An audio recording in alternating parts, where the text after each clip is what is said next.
Bonjour à tous et bienvenue pour ce live sur l'épuisement émotionnel. J'espère que vous allez bien.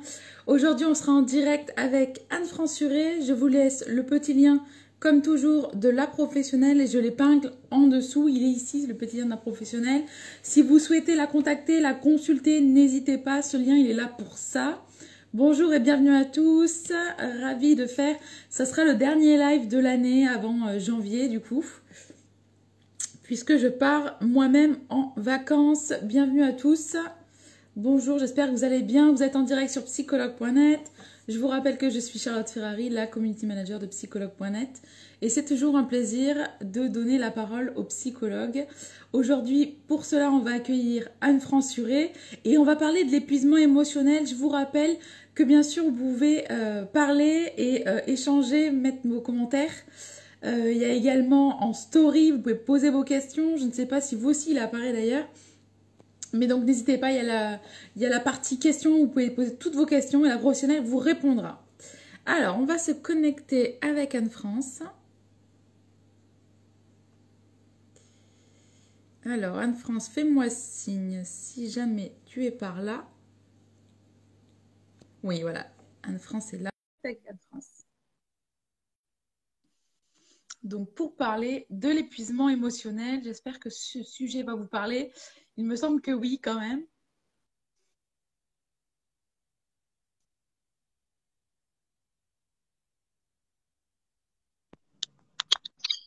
Bonjour Anne-France, comment Bonjour, vas-tu? ça va bien et toi, comment vas-tu? Très bien, merci, très bien. Je vois les vacances arriver, donc le sourire est là Oui. aussi. Euh, Merci donc d'avoir accepté de faire ce live avec nous, Anne-France, une fois encore. Aujourd'hui, on va parler ensemble de l'épuisement émotionnel. Mais avant donc de commencer ce live, comme toujours, Anne-France, tu vas te prêter au jeu de te présenter, s'il te plaît. D'accord. Alors bonjour à tous, je m'appelle Anne-France Suret, je suis psychologue, coach en psychologie positive, auteure et formatrice à Nice dans les Alpes-Maritimes. Et je reçois à mon cabinet en thérapie individuelle de couple et familiale. Et aussi, je propose aussi des téléconsultations. Je suis spécialisée en thérapie comportementale et cognitive et en psychotraumatologie et aussi en sophrologie. Super, merci Anne-France. Alors sache que on a ce sujet, l'épuisement émotionnel fonctionne beaucoup en ce moment. Il y a beaucoup de Ouais. personnes, j'imagine, qui s'identifient à ça. Alors est-ce que tu peux nous en dire plus justement sur l'épuisement émotionnel, c'est quoi? Alors, l'épuisement émotionnel, c'est un état d'épuisement émotionnel, mais aussi physique, qui est chronique, c'est-à-dire qui s'installe dans le temps et qui résulte d'un travail intense. Ça peut être aussi bien au niveau de son travail, au niveau de sa vie professionnelle et sa vie personnelle. Et en fait, comme c'est chronique, qui dit chronique dit malheureusement dans ses émotions désagréables le stress. Et c'est vrai que le stress, quand c'est du stress positif, c'est quelque chose de normal, ce stress-là. Mais quand ça devient chronique, ça devient du stress négatif. Et ce stress négatif, à un moment donné, c'est néfaste pour la personne et il y a un impact sur le physique et sur l'émotionnel, sur le psychique. La personne, elle est de plus en plus épuisée. Et c'est là où justement il faut voir les signes. Et justement, on va parler des signes par la suite, les signes justement qui alertent sur D'accord. cet épuisement émotionnel. Alors Oui. justement, tu me dis chronique. Est-ce que chronique pour toi, donc c'est quotidien, c'est ça? C'est faut que ça soit Voilà, c'est quotidien. vraiment, voilà, petit à petit, ça s'installe dans le temps. Ce qu'il y a, c'est que la personne, en fait, quand on commence à, à ne plus s'écouter, à ne plus écouter ou traverser ou évacuer ses émotions désagréables, c'est comme si on les recevait à l'intérieur, on les mettait dans une boîte dans notre cerveau et on passait à Ouais. autre chose. Donc en fait, toutes ces émotions désagréables, le stress, les angoisses, sont enquistées à l'intérieur de notre cerveau, de notre corps. Et à un moment donné, on continue tous les jours à travailler de plus en plus dans tous les domaines, la vie professionnelle, la vie privée. Et ce qu'il y a, c'est qu'à un moment donné, le cerveau, le corps, il en peut plus en fait, parce qu'il a besoin justement de temps pour soi, de temps pour faire une pause. Et c'est là où il faut se questionner pourquoi la personne, à un moment donné dans sa vie, elle n'arrive plus à faire cette pause pour elle. Ça, on verra par la suite justement là-dessus. C'est la grande question. Pourquoi à un moment donné, vous faites plus cette pause? Pourquoi vous êtes pris dans le train de la vie? Qu'est-ce qui fait dans votre vie personnelle, professionnelle, qui vous a amené justement à ne plus vous occuper de vous? C'est ça aussi la question. D'accord. Alors Anne-France, avant d'en venir là, d'ailleurs, quels sont les signes qui doivent alerter d'un épuisement Alors, émotionnel? Alors déjà, dans cet épuisement, bah, la personne, elle commence à être de plus en plus fatiguée. Et malheureusement, bah, quand elle est de plus en plus fatiguée, en parallèle, elle dort de moins en moins bien. Donc, c'est vraiment un cercle vicieux au quotidien. Et dans les moments donnés où elle a enfin du temps pour elle, parce qu'elle en a du temps pour elle, ce qu'il y a, c'est que quand elle a du temps pour elle, elle va être dans l'action, elle fait des choses. Donc là, j'ai du temps pour moi, qu'est-ce que je dois faire? Ça peut être le ménage, ça peut être un tas d'autres choses à la maison ou bien à l'extérieur. Ou bien, si elle est dans des projets, elle va se lancer dans d'autres projets parce qu'elle est toujours dans l'action. En fait, elle s'écoute plus. Et ça, c'est quelque chose, quand vous écoutez plus votre corps, c'est pas bon signe. Donc cette fatigue, vraiment, il faut savoir l'écouter. Vraiment, ce sont vraiment, ça fait partie d'un des premiers signes. Après, il y a au niveau du corps, il peut y avoir des douleurs musculaires, des D'accord. maux de tête, des migraines aussi. En fonction, en fait, si vous voulez, on a tous au niveau de notre corps des endroits où on est plus sensible que d'autres, en fait. Je sais pas toi, moi par exemple, quand je sens que j'ai un peu trop de stress, ben, au niveau des épaules, de la nuque, je Ah le ouais. sens. Et là, je me Le dis, bon, dos, attends, le dos, c'est encore. Je pense que mais c'est très lié ouais, au stress, je pense, les épaules, le dos, tout ça. ouais, le dos, Ouais. ouais, ouais. Et chacun, en fait, ça peut être aussi des maux d'estomac. En fait, chacun, c'est voilà, en fonction des zones. C'est là où il faut s'écouter. Tiens, là en ce moment, j'ai un peu plus mal au dos, un peu plus mal à l'estomac, ou bien des douleurs musculaires, des crampes aussi. Ça aussi, ce sont des signes aussi. Après, j'avais noté aussi, ben, la personne quand elle est en épuisement émotionnel chronique, elle attrape plus facilement des infections. On va pas parler de la Covid, on va parler autre chose. Ça peut être N'en parlons pas, n'en parlons plus. On est près de Noël, on ne parle plus de Covid. Ça n'existe plus. voilà, jusqu'à l'année prochaine, voilà, on n'en parle plus. Alors, ça peut être bah, attraper une grippe, attraper un rhume, une angine plus fréquemment, alors que d'habitude, c'est pas spécialement automatiquement quelque chose qu'on attrape chaque année. Et là, parce qu'en fait, nos défenses immunitaires sont plus fragiles. Donc, on en a moins, donc on attrape tout ce qui passe, que ce soit au travail, quand on sort, on va faire les courses. Ça aussi. Après, je regarde mes notes pour voir si j'ai rien oublié. Il peut y avoir aussi bah, soit une personne va perdre du poids, ou va en prendre. Alors, c'est pas parce qu'elle va en prendre, ça veut dire qu'elle mange plus. Ça peut être le stress en fait négatif. Il y a des personnes qui vont perdre du poids, bah, tant mieux si elles ont du poids à perdre, et d'autres qui vont en prendre, c'est nerveux. Et après, au niveau de la prise de la perte de poids, en fait, ce qu'il y a, c'est que la personne, comme elle prend plus soin d'elle, bah, manger pour elle, elle a même pas l'envie en fait de Ah manger, oui. donc elle va pas penser à manger, elle va travailler. Quand elle va faire sa pause, bah, normalement, elle devrait manger. Bah, là, elle va faire autre chose. Elle a plus le goût, en fait, le Ah plaisir oui. culinaire de manger, de se dire. Donc, le soir, elle va aussi sauter des repas. Donc, ça, c'est pas bon non plus. Parce que sauter des repas, bah, c'est avoir moins d'énergie au quotidien, justement, pour tenir. Et ça aussi, c'est un signe. Ouais. Voilà, au niveau des signes, j'ai tout dit, le sommeil perturbé, les infections, maux de tête, douleurs musculaires. Ah oui, alors, au niveau des angoisses, en fait, la personne aussi, elle ressent un peu plus d'angoisse, en fait. Et les angoisses, en fait, il y a des personnes qui peuvent avoir des crises d'angoisse aussi. Et l'angoisse, quand elle est plus présente, on sent au niveau de notre cœur, en fait, c'est la cage thoracique, on sent que la personne, elle se sent oppressée, en fait. D'accord. C'est comme si Ok. elle manquait d'air, en fait, elle manquait parce que la personne qui a cet épuisement émotionnel, le stress fait on s'en rend pas toujours compte, on a du mal à respirer. On respire mal. Et c'est là aussi, bah, c'est sûr qu'à un moment donné, ça devient vraiment très angoissant. Après, d'une manière générale, si vous voulez, comment expliquer ça, c'est comme si, en fait, c'est comme si le cerveau de la personne qui était en épuisement émotionnel s'attendait à ce que tous les jours arrive quelque chose vraiment de grave dans sa vie personnelle ou professionnelle. Donc, c'est comme si son cerveau était toujours en alarme tous les jours. Ouais, ouais. Donc, c'est quelque chose vraiment. Alors, il y a d'un côté, ben, l'alarme qu'il faut vraiment écouter les signes, se dire, mon Dieu, mais là, qu'est-ce qui m'arrive au niveau physique, j'ai ça, au niveau psychologique, je ressens ces émotions-là et je commence à me détacher de plus en plus au quotidien des choses de la vie, des personnes. La personne, elle commence à s'isoler de plus en plus. Et ça, c'est vrai qu'il faut vraiment il faut vraiment écouter ces signes. Ce qu'il y a, c'est que la personne qui a l'épuisement émotionnel, elle ne s'écoute plus. Eh oui, donc cercle Donc, vicieux. voilà. Alors, c'est là où il faut écouter les autres. Parce que les autres commencent à voir dans l'environnement familial, personnel, au travail aussi, les personnes commencent à voir que cette Oui, le personne, remarque. on le remarque, il y a un changement en fait, il y a une forme de détachement aussi. La personne, elle commence à s'isoler par exemple, de ses collègues de travail, elle parle un petit peu moins, elle est moins souriante. Et tout ça, en fait, il faut que la personne, elle écoute en fait les gens qui veulent l'aider en fait. Il faut aussi accepter justement d'entendre et d'accepter, parce qu'il y a des personnes à qui on va dire qu'elle est en épuisement émotionnel, qu'il y a quelque chose à travailler là-dessus. Elles vont être dans le rejet en fait. Mais ouais. C'est justement cette information-là et du coup ça va continuer, ça va continuer. Et à un moment donné, il y a toujours un facteur déclenchant qui fait que la personne elle va prendre vraiment conscience de son état. Et là, justement, elle va de nouveau prendre soin d'elle. Mais il faut vraiment du temps. Comme ça, c'est quelque chose qui s'est installé de manière chronique. La personne, il faut beaucoup de temps pour réagir, en fait. D'accord. Alors justement, Anne-France, quels sont tes conseils à toi pour soigner et faire face à un épuisement émotionnel?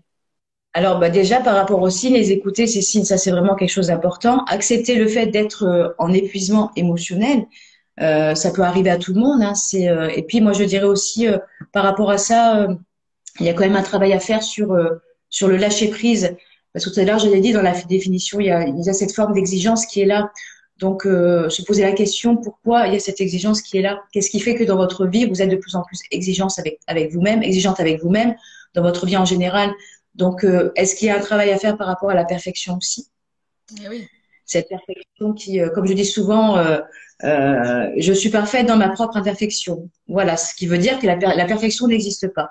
Donc, à partir du moment où vous acceptez que la perfection n'existe pas, votre exigence, elle sera moins dans tous les domaines de votre vie. Voilà, Après, il y a des personnes qui sont peut-être dans une période de leur vie ou qui ont besoin de se challenger, mais à force de se challenger, de vouloir être impeccable dans tous les domaines, elles s'épuisent.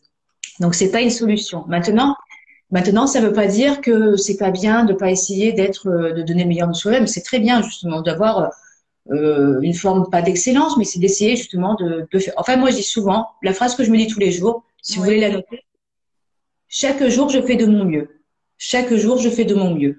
Si le matin, vous vous réveillez au café, tout ça, vous dites cette phrase-là, et durant la journée, quand vous sentez que vous commencez à avoir un peu de stress, je vais faire de mon mieux. Si vous à votre travail à un moment donné, parce qu'il peut y avoir des moments de stress aussi, je vais faire de mon mieux. Et quand en fin de journée, par exemple, vous vous êtes dit, bon ben, je vous dis n'importe quoi, c'est un exemple, le travail, vous avez vu une amie, et puis vous étiez un peu fatigué, ou vous n'avez pas été vraiment dans une écoute active, vous rentrez chez vous, ne ressassez pas le fait qu'à votre travail, à un moment donné, à un instant T, vous n'avez pas été au top, qu'avec votre ami, vous n'avez pas été au top à un instant T. Là, c'est se dire mentalement, j'ai fait de mon mieux par rapport à ce que je pouvais donner. Rien que de dire cette phrase-là, ça va détendre votre cerveau. Une Ça, petite c'est affirmation positive finalement. tout à fait, tout à fait. C'est vraiment, en fait, ce sont vraiment des phrases. C'est Émile Coué le psychologue qui a mis ça en avant, les phrases d'autosuggestion en fait, hein, qui sont à se dire tous les jours. Et je pense qu'en fait là-dessus, c'est ce que j'ai souvent à mes patients et mes patientes. On a tendance à faire ce genre de choses, les affirmations positives, comme tu dis, tout ce qui est positif, à le faire dans un moment donné où on sent qu'on a besoin de prendre soin de soi, donc on va le faire. Et après, quand on va mieux, on se dit, c'est bon, c'est plus la peine. Ouais, il faut continuer. Et voilà. Et là, en fait, peut-être pas autant, mais il faut quand même, dans la semaine, dans le week-end, à un moment donné, se redire de nouveau ces phrases-là. Continuer à prendre soin de soi, en fait, parce que c'est pas juste une période de votre vie où vous avez eu un petit souci de santé ou autre, où vous devez prendre soin de vous. C'est tout le temps. D'accord. Et donc, ces phrases-là qui vous font du bien, il faut pas se dire qu'à un moment donné, il faut totalement arrêter. Il faut continuer un petit peu. Moi, je dis, il y a des périodes dans ma vie où je le fais tous les jours. Il y a des moments donnés parce que j'écoute mon corps. Il y a des moments donnés, je fais un petit peu moins parce que j'en ai pas moins besoin. Mais néanmoins, je fais quand même un peu dans la semaine. Tous les 2 jours, par exemple. Faut pas oublier que Mais il y a chaque jour. aussi, Oui. dans l'affirmation positive, il y a aussi l'intention qui compte. Si on ne le pense pas vraiment, c'est vrai que… Alors là, les avis sont partagés parce que en fait, même si au début on n'y pense pas, on finit petit à petit par y Ouais. croire. Ok. Et en fait, ça s'enregistre petit à petit dans notre cheminement de pensée, dans notre cerveau. Après, en parallèle, c'est vrai, comme j'ai dit, il faut lâcher prise sur la perfection. Et ça, c'est un travail, voilà, qui demande justement une introspection. Vous pouvez faire seul ou accompagner. Alors, je regarde mes notes parce que j'avais noté d'autres choses. Euh, alors oui, il y a aussi le fait de ralentir son rythme aussi, parce qu'il y a des personnes qui sont dans cet épuisement. Elles vont vouloir, par exemple, au travail, aller de plus en plus vite pour gérer au mieux les situations. Dans la vie personnelle, la vie familiale, il faut ralentir à un moment donné son rythme, petit à petit. Et ça aussi, c'est accepter son propre rythme, parce que chaque personne a un rythme différent. Et oui. Et du coup, souvent, les personnes qui sont dans la perfection ont tendance malheureusement à se comparer. Donc, par exemple, à son travail, une salariée, elle va être face à une salariée qui va aller plus vite dans certains domaines, elle va se comparer. Donc, elle va vouloir faire pareil que l'autre. Donc, du coup, elle va accélérer son rythme. Et du coup, si elle accélère son rythme, elle va avoir plus de stress négatif. Et c'est D'accord. pas bon. Chacun son rythme et peu importe les réactions, un travail ou quoi que ce soit, il faut, voilà, vous avez votre rythme, vous l'acceptez et ne pas se comparer. Ça, c'est vraiment important, ne pas se comparer aux autres. Après, j'avais noté aussi, parce que la personne a tendance forcément, malheureusement, à s'isoler, c'est s'ouvrir de nouveau à ses amis, à sa famille, avec les personnes avec qui vous entendez le mieux, pour parler, pour exprimer ses émotions, pour vous délivrer de toutes ces émotions, de tout ce que vous ressentez. Parce que si vous êtes épuisé, les émotions sont enquistées à l'intérieur et que vous les évacuez pas, à un moment donné, il faut que ça sorte en fait. Bien Il faut sûr. par exemple aussi refaire peut-être des activités que la personne ne faisait peut-être plus pendant quelque temps. Et ça, c'est important de s'ouvrir à l'autre. Et le fait d'exprimer par exemple à une amie, aujourd'hui, je me sens épuisée, je ne sais pas pourquoi. Je fais un travail sur moi pour essayer de comprendre pourquoi je me sens épuisée, par exemple, et j'ai besoin de toi. La personne, déjà, elle va se sentir utile, l'amie. Et du coup, et le fait ne serait-ce que d'avoir sorti ces phrases, eh ben, la personne va se sentir mieux d'avoir exprimé justement son ressenti. Ouais. Et ça, c'est tout simple à faire, hein, mais c'est pas évident pour les personnes qui sont dans cet épuisement de le sortir. C'est pour D'accord. ça que c'est vraiment quelque chose, si vous êtes dans cette période-là, d'évacuer l'ami avec qui vous êtes le plus à l'aise, bien sûr, hein, c'est d'évacuer justement ce que vous ressentez. Et le fait d'exprimer, bah, du coup, forcément, vous allez avoir envie de faire ce travail d'introspection pour comprendre qu'est-ce qui a fait que ça peut être le facteur déclenchant, ça peut être par exemple un changement de travail, ça peut être suite à un licenciement, ça peut être un changement dans sa vie personnelle, une rupture amoureuse, un tas de choses en fait qui amènent justement peut-être à cet épuisement émotionnel au fil du temps. D'accord. Et ça, voilà, le fait de l'exprimer, le fait de s'ouvrir de nouveau. En fait, il faut s'ouvrir aux autres, s'ouvrir au monde, ne pas s'isoler de plus en plus. D'accord, c'est important. Et c'est vrai qu'on minimise souvent l'écoute qu'on peut avoir, mais des fois, parfois, juste écouter une personne, ça lui fait beaucoup de bien. Il n'y a pas besoin de donner de conseils ou autre, juste l'écouter, quoi. Tout à fait, c'est ça. Puis accepter. Du coup, j'en reviens à la perfection parce que une personne une personne qui est parfaite, qui veut ça, qui veut être qui veut être parfaite, pour elle, elle ne peut pas demander de l'aide à l'autre parce qu'elle est Ah oui, parfaite. Donc ouais, c'est sûr, c'est comme elle un est signe bloquée de par rapport à faiblesse. ça. Mm. C'est comme si quelque part, si vous voulez, je vais faire sourire tout le monde peut-être, mais c'est comme si quelque part l'homme ou la femme qui était parfaite, c'était une superwoman, un superman. C'était par contre, elle accepte totalement que les personnes peuvent être dans l'imperfection, peuvent être fragiles ou épuisées, mais par contre, elle, c'est comme si elle se donnait pas le droit bah, De d'avoir une période difficile où l'épuisement émotionnel arrive, parce que ça peut arriver à tout le monde. bien sûr. Donc, il y a ce côté de superwoman et superman qui est ancré dans le cerveau. Donc, demander de l'aide, c'est pour ça que tout à l'heure, je te disais, hein, demander de l'aide, c'est quelque chose de très difficile pour la personne qui se veut être parfaite, parce que demander de l'aide, ça veut dire qu'elle n'est pas parfaite. Donc, ça, c'est une étape très importante. Si elle arrive à le faire, ça veut dire qu'elle a accepté l'idée qu'elle n'est pas dans cette perfection et qu'il faut D'accord, la lâcher. Qu'elle est plus du moins dans cette perfection, qu'elle la lâche pour demander de l'aide. Donc c'est une étape très positive. d'accord. Et Là, je regarde un petit peu. Ouais, dis-moi. alors, Anne-France, du coup, qui consulter si j'arrive pas à faire face à cet épuisement émotionnel? Alors oui, bah là forcément, si vraiment de votre côté, vous avez vraiment besoin, quand vous avez pris conscience de qu'est-ce qui vous a déclenché justement cet épuisement émotionnel, bah, allez voir un psychologue, allez voir aussi, pourquoi pas aussi une sophrologue aussi, hein, pour lâcher prise par rapport aux émotions, ça peut faire du bien aussi, voir les deux en parallèle.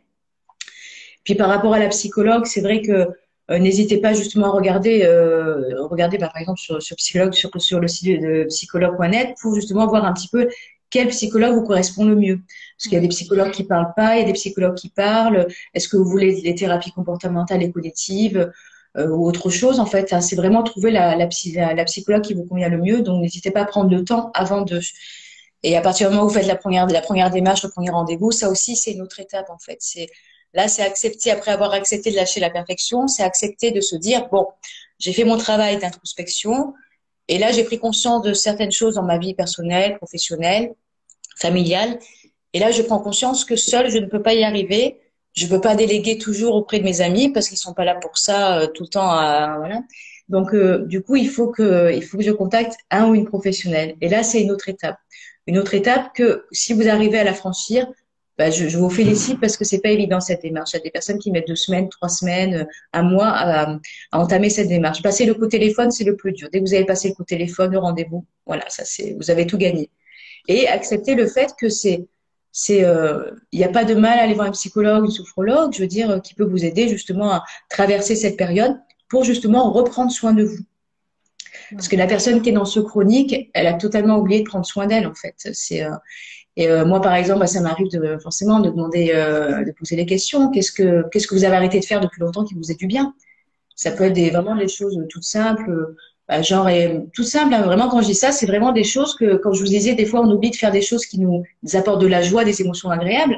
Et ce sont des choses, par exemple, écouter de la musique pendant 5 minutes et danser chez soi pendant 5 minutes avec ses enfants, avec son mari, avec sa femme. Ouais. C'est tout simple. Mais si toutes ces choses, toutes ces petites choses, en fait, qui nous apportent de la joie, des émotions agréables, on les oublie, on les met de côté et on a ces émotions désagréables qui sont là de plus en plus, bah, c'est sûr qu'à un moment donné, c'est plus possible hein, de plus prendre soin de soi. Ça amène vraiment cet épuisement. Donc là, c'est faire la to-do list des choses à refaire pour vous faire du bien, en fait. Hein. La to-do list du bien-être, je dirais, pour pouvoir vous ressentir de nouveau des émotions agréables et accepter de traverser ces émotions désagréables. Et c'est là où c'est bien d'aller voir un thérapeute, justement, pour être accompagné par rapport à toutes ces émotions désagréables qui sont restées quand même enquistées pendant pas mal de temps. D'accord. Alors, Anne-France, on a déjà des personnes qui ont rebondi sur certaines choses que tu as dites, notamment Gilles qui nous dit, et quand vous demandez de l'aide et que vous n'avez pas la réaction positive en face, que faire? Ah, ça c'est, oui, ça c'est, essayer de changer de personne, mais essayer de voir avec une autre personne dans votre entourage. Ouais. Mm. Alors, par contre, voilà, par rapport à cet exemple, c'est vrai qu'effectivement, il y a des personnes qui me disent hein, que des fois, ben, les amis sont réceptifs par moment, vont être dans une réaction, on va dire, adaptée aux besoins de la personne et des fois pas du tout. Parce que ben, la perfection n'existe pas et on peut pas toujours être en osmose et connecté à l'autre. Bien sûr. Et là, en fait, moi, ce que je conseille souvent, même si c'est pas évident, mais c'est quelque chose qui marche très bien, c'est de dire à l'ami, par exemple, écoute, là, je vais t'exprimer ce que je ressens, ce que j'ai besoin de toi, c'est telle ou telle chose. Mm. Le fait de l'exprimer, bah, du coup, la personne, elle va se concentrer sur ce que son ami a besoin. C'est pas évident de faire la démarche, mais moi, ça m'arrive de temps en temps, c'est ce que je fais. Là, par exemple, je vais dire à une amie, là, j'ai besoin d'exprimer ce que je ressens. Je ne veux pas de tes conseils, je veux juste que tu m'écoutes. Après, on voit. Ouais, c'est vrai.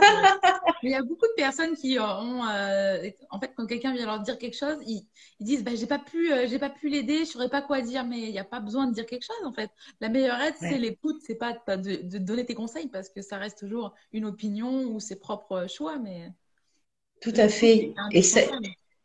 c'est ça. Et l'écoute, c'est le plus important. C'est une écoute silencieuse, une écoute de qualité.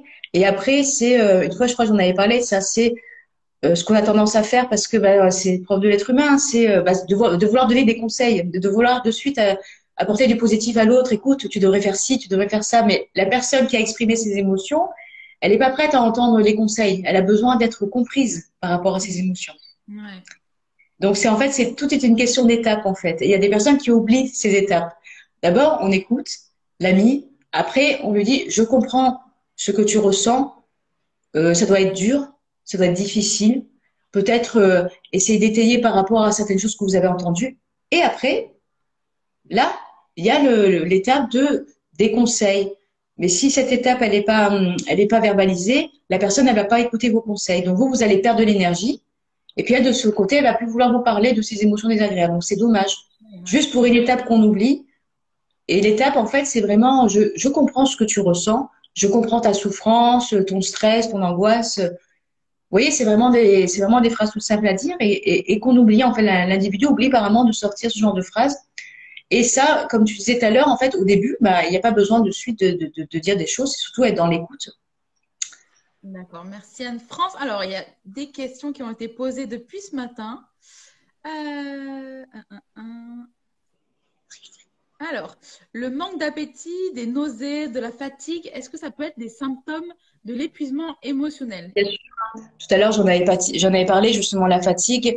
Quand j'avais parlé au niveau de l'estomac, je veux dire, ça peut être des crampes aussi, manque d'appétit aussi, hein, parce que la personne, elle a plus la sensation, le plaisir de manger en fait. Donc, par moment, elle va manger parce qu'elle faut manger, mais pas parce qu'elle a envie de manger. Donc c'est pour ça que des fois elle oublie de manger parce elle a pas envie, elle a cette baisse de morale aussi hein, qui est là. Hein. Je veux dire, moi je dirais que l'épuisement émotionnel en plus c'est un état anxieux et dépressif qui s'est déclenché suite à un événement spécifique dans la vie de la personne. Et il faut décrypter justement quel a été le facteur déclenchant qui a amené justement cet état-là, en fait. Parce que même si la personne au début elle est en forme, à un moment donné, à force d'être dans cet épuisement, bah il y a l'état dépressif qui se manifeste et cette anxiété, parce que les angoisses sont de plus en plus importantes. D'accord. Donc, on peut tomber en dépression après un épuisement émotionnel. Voilà, c'est pour ça qu'il vaut mieux aller voir quelqu'un quand il y a l'état dépressif que rentrer en dépression, parce que du coup là, voilà, et ça c'est propre à chacun. C'est pour ça que plus tôt la personne elle arrive à lâcher prise, c'est vraiment sur cette forme de perfection qu'elle a, plus elle arrive justement à s'ouvrir à l'autre et justement à faire ce qu'il faut pour aller mieux et pas sombrer dans la dépression. Alors, c'est intéressant, justement. Anne-France, on voulait éviter le sujet, mais on va quand même devoir s'y atteler. Est-ce que finalement, on peut, la France, on va dire, en tout cas nous en tant que Français, on peut plus facilement tomber en épuisement émotionnel à cause du Covid? Et oui, malheureusement, c'est vrai que tout à l'heure, on en parlait, c'est vrai que la Covid, tout ce qui se passe là en ce moment, c'est vrai que malheureusement, ça se rajoute Mais oui, à notre vie, à ce qu'on vit au quotidien. On a cette pression de l'actualité qu'est-ce qui va encore se passer, qu'est-ce qu'on va entendre aujourd'hui, voilà. où ça en est que ça va aller mieux, qu'est-ce qui va se passer l'année prochaine. Donc tout ça, en fait, c'est une source d'anxiété chronique, en fait. C'est pour ça, moi, je conseille souvent, mais même si c'est pas évident pour certaines personnes, de regarder les informations pas tous les jours, essayer tous les Ah, 2 jours. Parce qu'à un moment donné, je veux dire, c'est anxiogène, les informations. Déjà, de manière générale, c'est anxiogène parce qu'on entend c'est souvent ça. plus de mauvaises À nouvelles long que de terme, bonnes. ouais. Il faut vraiment essayer de se couper par un moment. Quand, par exemple, vous avez décidé durant le week-end de prendre soin de vous, si vous voyez des amis qui veulent vous faire une soirée Covid et actualité, vous y allez pas. Vous allez dans une soirée où vous avez de la légèreté, de la joie, vous dansez, vous éclatez et vous lâchez prise. Parce que vous pouvez pas lâcher prise dans une soirée où vous allez parler de l'actualité ou de la politique toute la soirée. À moins vraiment d'être fan de ça, c'est pas possible. Il faut vraiment se couper. En fait, il faut se couper vraiment de l'actualité par moment, vraiment. Ça, D'accord. et c'est vrai que malheureusement, ce qui se passe, ça rajoute, ça peut être justement un facteur déclenchant d'épuisement émotionnel. Et puis, c'est vrai qu'on Par a déjà exemple. assez de personnes dans notre entourage qui nous parlent de cela sans qu'on s'en Oui, rajoute en plus, parce qu'il y a des personnes, elles ne peuvent pas s'empêcher d'en parler, donc forcément. Donc, autant écouter ces personnes-là, et voilà, c'est le quart d'heure Covid. voilà, c'est ça. C'est ce que je dis souvent de toute manière à mes patients, c'est que si vous regardez pas l'actualité, vous allez avoir quelqu'un dans votre entourage qui va vous en parler. Donc, Exactement. Il y a toujours quelqu'un, il y a toujours quelqu'un. il y a toujours quelqu'un, toujours. Donc, du coup, c'est pas grave si vous regardez pas les informations tous les jours. Il faut vraiment, oui, effectivement, bah, c'est anxiogène. Ce qui se passe à la société, c'est anxiogène. Et ça peut être un facteur déclenchant d'un épuisement émotionnel, effectivement. D'accord. Alors, on a Clémy aussi qui nous dit, j'ai pris un rendez-vous psy dans plusieurs mois. Que faire en attendant pour tenir le coup? Le secteur psy de Lyon, il est surchargé. D'accord. Et éventuellement, de voir quelqu'un d'autre plus tôt, ça serait peut-être.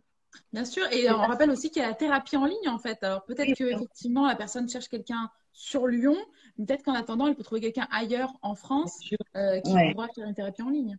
Tout à fait, hein, ça peut être bien justement en entendant pour avoir justement pour avoir une écoute et après par la suite des suggestions, des conseils hein, pour en attendant d'avoir ce rendez-vous avec ce psychologue sur Lyon. Ça peut être bien la téléconsultation. Après, comme tout à l'heure je disais, essayez de faire votre to-do list de bien-être. Qu'est-ce que vous n'avez pas fait depuis longtemps que vous devez faire justement de nouveau, enfin qui serait bien de faire. Parce que en fait, il y a aussi ces mots-là, ces verbes-là qu'il faut éviter. Il faut, devoir, tout ça. Ça serait bien de vous faire du bien, de faire des activités qui vont vous produire qui vont produire des émotions agréables, qui vont vous détendre. En fait, dites-vous souvent cette phrase. Ça serait bien que je prenne soin de moi.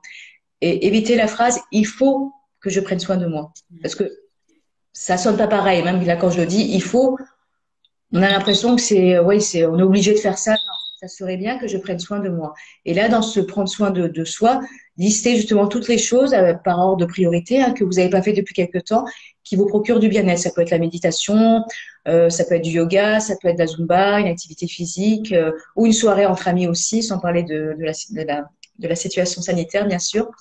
Déjà, la to-do list, c'est quelque chose de bien. Après, souvent, j'en parle, la méditation. Il y a des personnes qui n'aiment pas spécialement, mais c'est un bon moyen aussi de lâcher prise sur ses émotions et de avoir toujours un cahier à la fin de la séance de méditation, justement pour noter ce que vous avez ressenti comme émotion. Parce qu'en fait, la méditation, on n'est pas de suite dans des émotions désagréables. La méditation nous amène à laisser glisser, à laisser traverser toutes les émotions qu'on ressent, les désagréables et les agréables. Donc, c'est un bon moyen d'évacuer. Des exercices de sophrologie aussi. Et ça, je veux dire, si en entendant, il y a peut-être des personnes que vous voulez pas voir en téléconsultation parce que vous préférez le présentiel, vous pouvez regarder un peu sur YouTube, les sophrologues. Moi aussi, je propose aussi des séances de sophrologie, des exercices. Il y a des exercices à faire justement qui permettent d'évacuer, de sortir ces émotions. Et ça fait du bien de pouvoir les évacuer. Merci Anne-France pour tous ces conseils déjà. On a Alicia qui nous dit « Je suis épuisée, tout me fatigue, je n'arrive plus à avancer et chaque chose me paraît difficile. Comment et qui consulter ?» Ah bah là, oui, par rapport à ça, effectivement, c'est consulter une psychologue. Voilà, c'est par rapport à la réponse, parce que là, l'épuisement, la fatigue. Bon, après, ce qu'il faut, dans cette période aussi actuelle, c'est vrai que, dites-vous aussi que durant les périodes de Noël, c'est la fin de l'année, on a eu une année en plus éprouvante avec la situation sanitaire, donc en fin d'année, avec le froid, l'hiver, il y a aussi cette fatigue aussi qui se rajoute aussi. Donc il faut aussi se dire qu'il y a voilà le mois de décembre, en fin d'année, on est tous un peu fatigués aussi, donc c'est de manière générale, on a tous hâte d'être en vacances aussi, donc ça là-dessus. Après, je veux dire aller voir un psychologue. Tout à l'heure, j'ai expliqué justement hein, Après, ça peut être même bénéfique de voir un psychologue. Si vous arrivez par exemple à faire votre travail d'introspection, mais que vous avez besoin d'avoir un débriefing tous les mois, aller voir une psychologue en supervision tous les mois, ça peut être bien aussi justement pour voir un peu où vous en êtes. Et puis ça fait le rendez-vous du mois mensuel de bien-être, comme par exemple aller voir une sophrologue pour avoir de la relaxation, bien faire les bols tibétains, des choses comme ça. Un petit rendez-vous une fois par mois. Puis il y a des personnes qui préfèrent par exemple se faire masser une fois par mois. Le tout, c'est de faire quelque chose pour soi qui vous fasse du bien. Vous faites votre plaisir, en fait, votre plaisir du mois.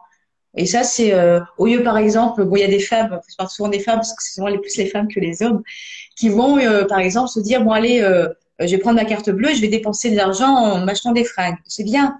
Voilà, c'est le moment bien-être. Après, ça serait bien, justement, en dehors de la tenue vestimentaire, se dire, en dehors du coiffeur aussi, se dire, qu'est-ce que je pourrais faire pour faire du bien à mon corps et à mon mental. Donc, se dire, le mois prochain, par exemple, au lieu de dépenser les sous que je peux mettre dans les fringues, pourquoi pas me faire masser, aller voir un thérapeute, aller voir un sophrologue. Vous voyez, c'est un autre cheminement de pensée, en fait. D'accord. Merci Anne-France. Alors, on va faire une dernière question. Ouais. Qu'est-ce que je vais choisir? Alors, est-ce qu'une personne hypersensible est plus sujette à l'épuisement émotionnel? Et oui, malheureusement, oui. Malheureusement, oui. D'accord. Et c'est là du coup, la personne, elle doit être vraiment encore plus vigilante aux signes. Maintenant, la personne qui est hypersensible euh, ressent forcément plus intensément les signes.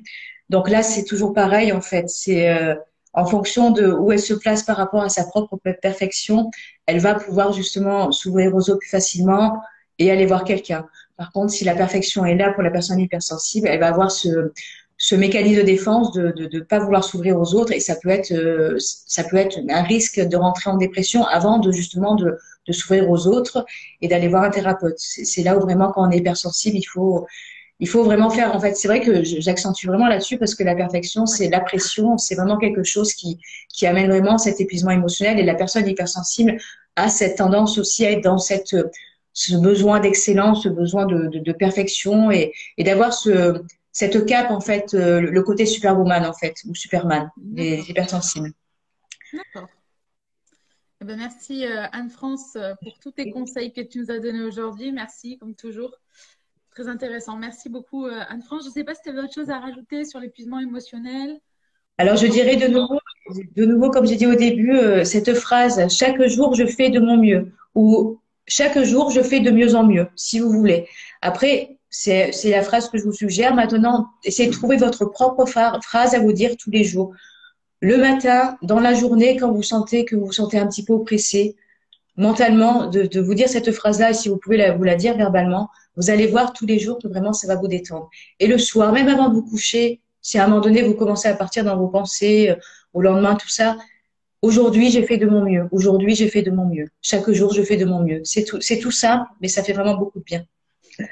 Merci, merci Anne-France. Je te souhaite une très belle journée et bah, de belles fêtes de fin d'année à toi aussi. Oui, à toi aussi, à vous aussi. Prenez soin de vous. Merci. À l'année prochaine. Merci Anne-France.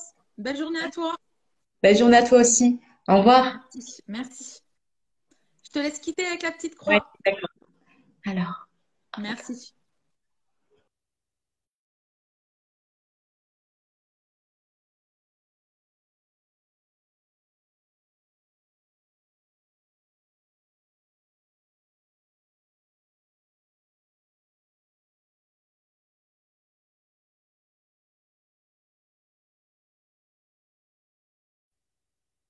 Merci donc à Anne-France pour ce live sans dessous. Je vous le passe également en message privé avec grand plaisir. Voilà, bah, je vous remercie tous de nous avoir suivis. On se retrouve très vite l'année prochaine pour des lives et avec plein de surprises, vous allez voir, notamment des influenceurs aussi qui seront présents. Merci à tous, à très vite, au revoir.